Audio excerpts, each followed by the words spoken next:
ঢাকা থেকে মাত্র ১ ঘন্টার ব্যবধানে এমন একটি জায়গায় আসা সম্ভব যেখানে আছে নদীর ঠান্ডা বাতাস, গ্রামীণ শান্ত পরিবেশ, আছে শতবর্ষীয় বটগাছ আর জিভে জলানা হরেক পদের দেশি খাবার।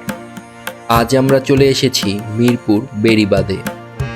সম্পূর্ণ দিনের ঘোরাঘুরি, নৌকা ভ্রমণ আর খাওয়া দাওয়ার অভিজ্ঞতা নিয়েই থাকছে আজকের ব্লগ। প্রথমেই জেনে নেই মিরপুর বেড়িবাঁধ কিভাবে আসবেন। মিরপুর ১, গাবতলী কিংবা উত্তরা থেকে খুব সহজেই মিরপুর বেড়িবাঁধ চলে আসা যায়। আপনারা রিক্সা, সিএনজি বা নিজের বাইক কিংবা গাড়ি নিয়ে সোজা চলে আসতে পারেন তুরাগ নদীর পার ঘেঁষে থাকা এই বেড়িবাঁধ বটতলা কিংবা তামান্না পার্ক এলাকায়। এখানে পা রাখলেই শহরের কোলাহল একদম গায়েব। এখানে অনেকগুলো রেস্টুরেন্ট আছে, তো আমরা রেস্টুরেন্টগুলো একটু ঘুরে দেখবো আর পরে দুপুরের খাবারটা খাবো প্রথমে।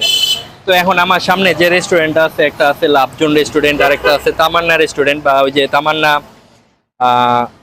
ফ্যামিলি পার্ক যেটা, ওইটার রেস্টুরেন্ট হয়তো বা। এটা হচ্ছে হলো লাভজন রেস্টুরেন্ট।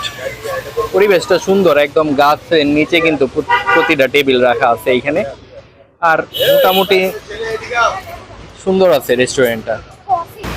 তো আমরা লাভজন রেস্টুরেন্ট থেকে একটু সামনের দিকে যাচ্ছি। সামনে একটা রেস্টুরেন্ট আছে, আহারিয়া রেস্টুরেন্ট। তো ওইটার মধ্যে দেখবো আর কি যে কেমন খাবার আছে, কি কি আছে। এইখানে আছে হলো তেলাপিয়া মাছ আছে, মাছের মধ্যে কোরাল আছে, ইলিশ আছে, চিংড়ি মাছ আছে।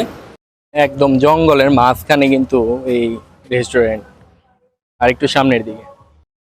আর এইখানে আছে হচ্ছিল শতবর্ষীয় একটা বট গাছ, মানে আমরা রেস্টুরেন্টে ঢোকার আগেই কিন্তু বট গাছটা দেখতে পারবো আর কি। এই যে এই বট গাছটা অনেকেই দেখতে আসে, এর নিচে বসে অনেকেই।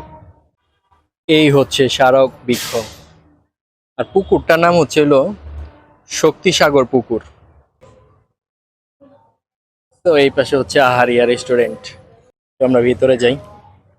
কালাভুনার প্লেটার যেটা ৩৫০ টাকা করে, খিচুড়ি প্লেটার ২০০, আর ভর্তা ভাত হচ্ছে ২০০।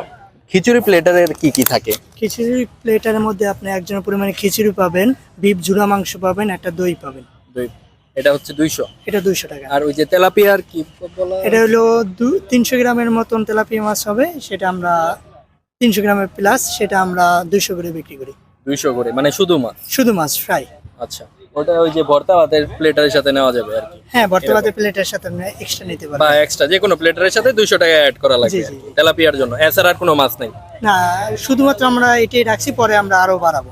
তো আমরা আহারিয়া রেস্টুরেন্টে প্রথমে মানে খাওয়া দাওয়া করব, এরপর যাব হচ্ছে নৌকা ভ্রমণে। তো এইখানে আমরা 2টা প্লেটার নিছি। একটা হচ্ছে যে খিচুড়ি প্লেটার, এটা হচ্ছে একদম লেটকা খিচুড়ি, ডাল সবজি টবজি দেওয়া। একটু ক্লোজ আসাও, এই যে। আর সাথে আছে হচ্ছে হলো গরুর ঝুরা মাংস, এই পরিমাণে থাকবে। সালাদ আছে, লেবু আছে। আর আরেকটা নিচে হচ্ছে এখানের মাছ, এটা কোনো প্লেটার না, মাছ এইখানে ২০০ টাকা করে একটা মাছ ভাজি করে দেয়, তেলাপিয়া। আর এই খিচুড়ির সাথে মানে হচ্ছে হলো এই একটা দই আছে 1 কাপ, এটার দাম হচ্ছে ২০০। আর আরেকটা আছে হচ্ছে হলো আমাদের এখানে কালা ভুনা প্লেটার, যেটা ভাত থাকবে এই পরিমাণে। 3 রকমের ভর্তা থাকবে, শুটকি মাছ ভর্তা, ডাল ভর্তা আর আলু ভর্তা। আর এই যে কালা ভুনা, এই যে এরকম এক বাটি মাংস থাকবে। স্টার্ট করব আলু ভর্তা দিয়ে ফার্স্ট, ভাত, আর হচ্ছে ডাল ভর্তা আর শুটকি ভর্তা, 3টা দিয়ে আমি ফার্স্টে স্টার্ট করি। ভাতগুলা মোটামুটি ঝরঝরা আছে। আর এইখানে তো মানুষ অলরেডি আইসা বইসা আছে, মানে একদম নদীর পাড়ে বইসাও খাওয়া যায়। আমরা আছি একটা শেডের নিচে, যেহেতু গরম আর কারেন্ট মানে ফ্যান নাই, চিন্তা করলাম এখানেই বইসা খাই। বিসমিল্লাহ।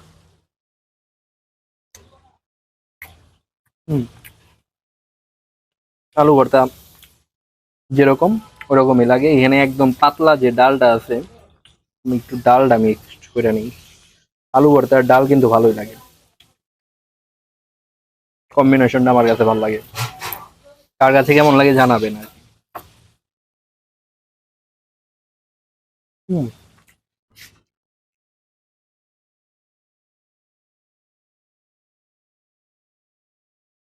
মাছটা একটু খেয়ে দেখি। এই মাছটা ২০০ টাকা।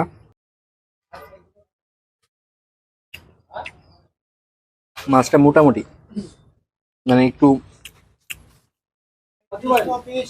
কাঁচা কাঁচা একটা স্মেল আছে।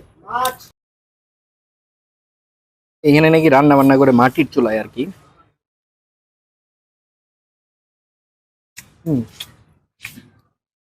এটা আমার কাছে ভালো লাগতেছে বেশি।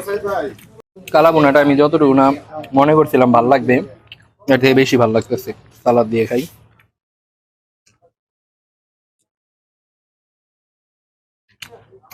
হুম।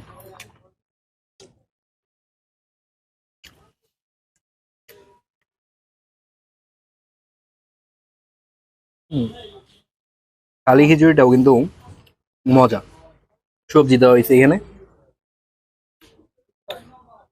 সালাদ আছে, একদম লেটকা খিচুড়ি।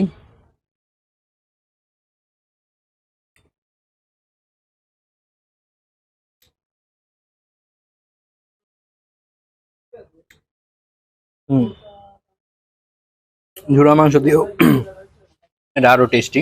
খাওয়া দাওয়া শেষে আমরা একটু দই খাবো। এটা হচ্ছে প্লেটারের দই, কেমন জানি না।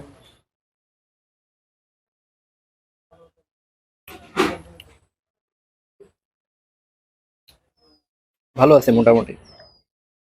তো এখন একটু রোদটা কমছে, আমরা যাব নদীর পার। এইখানে কিন্তু অনেক সুন্দর বাতাস, ভাল লাগে। এই যে কাঠের সিঁড়ির মতো বানিয়ে রাখছে এইখানে।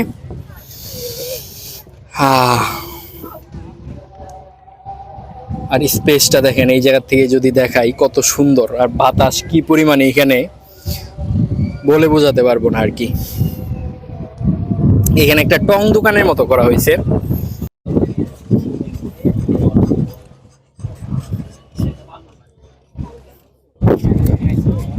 এই হচ্ছে সামনে থেকে তুরাগ নদীর ভিউ, কত সুন্দর দেখেন। বাতাস এখানে মানে একদম শরীর ঠান্ডা করে দিতেছে। এই সামনে কিন্তু একটা নৌকার ঘাট দেখা যাচ্ছে। এখান থেকে মানে বড় যে নৌকাগুলা ট্রলার যেটা, ওইটা হচ্ছে 50 টাকা করে 40 মিনিট ঘোরাবে, টিকিট সিস্টেম। আবার ছোট নৌকা আছে যেগুলাতে আপনার ঘন্টা চুক্তি আমরা ঘুরতে পারবো আর কি। দেখি এখন কোন নৌকায় ওঠা যায়, আমরা যা দেখি ছোট নৌকা আছে নাকি। বিকেলের দিকে এখানে হেঁটে বেড়ানোর আনন্দই আলাদা। নদীর উপর দিয়ে বয়ে যাওয়া ঠান্ডা বাতাস মনটা একদম তাজা করে দেয়। এখানে পরিবার বা বন্ধুদের নিয়ে শান্তিতে সময় কাটানোর দারুণ এক পরিবেশ রয়েছে। এবার আসা যাক আজকের ব্লগের সবচেয়ে প্রধান আকর্ষণ, নৌকা ভ্রমণ। বেড়িবাঁধ ঘাটে এসে আপনারা বাজেট অনুযায়ী ছোট নৌকা বা ট্রলার ভাড়া করে নিতে পারেন। ঘন্টা চুক্তিতে 300 থেকে 500 টাকার মধ্যে ছোট নৌকা মিলে যায়। আমরা একটা ছোট নৌকা নিয়ে আর কি বের হইছি, 1 ঘন্টা আমাদের ঘোরাবে। আর এটা কোন পর্যন্ত যাবা মানে, নাকি মানে এই আশেপাশ দিয়ে খালি ঘুরবা? হ্যাঁ। আর বড় ট্রলার যেগুলো এই যে যাত্রী নেয় আর কি 50 টাকা করে, ওরা আরো দূরে যায় মনে হয় না? ও, পরিবেশটা দেখেন কত সুন্দর, আকাশটা আর নদীটা, তুরাগ নদী। এখানে কিন্তু পানির গভীরতা প্রচুর। এই যে একটা বড় কিন্তু বালির ট্রলার এটা, আর নদীর মাঝখানে এটা হচ্ছে কারেন্টের লাইন গেছে। এই হচ্ছে চারিদিকের ভিউ আর কি, কত সুন্দর দেখেন। নদীমাতৃক দেশ আমাদের, আর নৌকায় ঘুরতে তো সবারই ভাল লাগে। ঢাকার কাছে একদম তুরাগ নদী, ঢাকার মধ্যেই। তো এখানে আসলে কিন্তু বিকালটা সুন্দর হয়ে যাবে যে কারো। এই দিক দিয়ে হচ্ছে হলো টাঙ্গাইল যাওয়া যায়, টাঙ্গাইল এরপরে মানে টঙ্গীর তুরাগ নদী যেটা ওই দিক দিয়ে মিলিত হয়েছে, আর হচ্ছে টাঙ্গাইলও যাওয়া যায়। আর কোন দিক দিয়ে? এই দিক দিয়ে মানে এইদিকে যাওয়া হয়েছে হলো ইয়ের দিকে, বুড়িগঙ্গার দিকে না, এইদিকে যাবে হচ্ছে হলো বুড়িগঙ্গা নদীর সাথে যায় মিলিত হবে। আর এখন আমরা আছি একটু মাঝ নদীতে, এখানে কিন্তু ঢেউ আছে, ভালো পরিমাণে ঢেউ।